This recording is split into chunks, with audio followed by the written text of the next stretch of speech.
In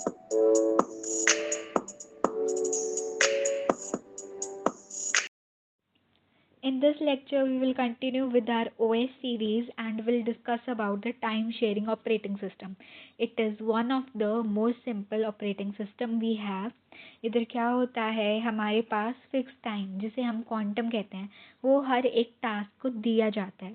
तो यहाँ पे हमारे पास एक सिंगल सिस्टम ही होता है, यानी कि हम क्या कह रहे हैं इसमें कि हमारे पास एक सिंगल सीपीयू है, उसका टाइम हर एक यूज़र को दिया जाता है, ठीक है, ताकि वो अपना टास्क कंप्लीट कर सकें.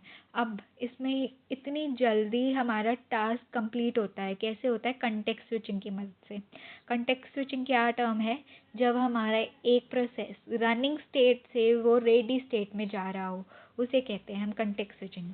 अब यहाँ पे कंटेक्स्ट स्विचिंग इतनी जल्दी हो रही होती है, ऐसा लग रहा होता है कि हमारे मल्टीपल टास्क कर रहे हैं हम, तो इसे कहते हैं हम मल्टीटास्किंग. ठीक है, तो यहाँ पे मल्टीपल जॉब्स एग्जीक्यूट होती है सीपीयू से बाय स्विचिंग बिटवीन देम. ठीक है, और इतनी जल्दी हो रहा होता है कि हर एक यूज़र को इमीडिएट रिस्पॉन्स मिलता है. जैसे हम यहाँ पे डायग्राम में देख पा रहे हैं, हर एक यूज़र को सीपीयू एलोकेट हो रहा है. ठीक है, अब ये दो तरीके के होते हैं. एक होता है प्रीएम्प्टिव मल्टीटास्किंग, दूसरा कहा जाता है कोऑपरेटिव मल्टीटास्किंग. प्रीएम्प्टिव मल्टीटास्किंग में क्या हो रहा होता है, जहाँ पे हमारा कंटेक्स्ट स्विचिंग हो रही हो, ठीक है, इनिशिएट हो रही होती है, उसे बोलते हैं हम प्रीएम्प्टिव मल्टीटास्किंग.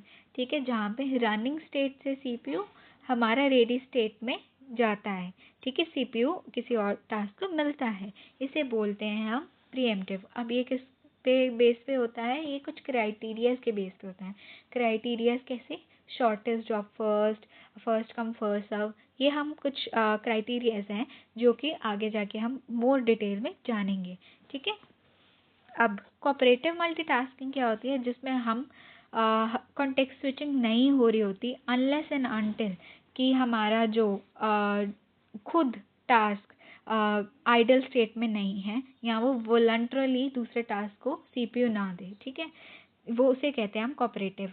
इसमें क्या हो रहा था, प्रीएम्प्टिव में क्वांटम के बेस पे हो रहा था कि वो चाहे वो कौन से भी स्टेट में है, उसको नेक्स्ट प्रोसेस को देना ही पड़ेगा सीपीयू.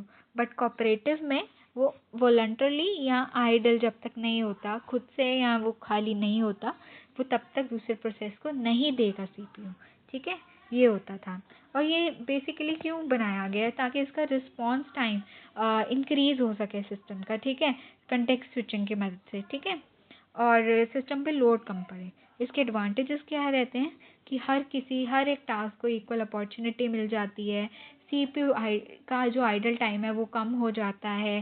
ठीक है, और हमें सॉफ्टवेयर की डुप्लीकेशंस की ज़्यादा ज़रूरत नहीं पड़ती, एक ही सॉफ्टवेयर सीपीयू से हम काम चला लेते हैं. रिसोर्स की शेयरिंग हो जाती है, जो कि सीपीयू है, एक सीपीयू और मल्टीपल टास्क हो रहे होते हैं, और प्रोडक्टिविटी भी इससे इंक्रीज़ हो जाती है. इसलिए बोला जाता है इसे time sharing systems. Now disadvantages इसके यही रहते हैं. Reliability problem. रिलायबिलिटी इज़ वो हर किसी इन्वायरमेंट के साथ कंपैटिबल हो, ये ज़रूरी नहीं है. That is the reliability problem.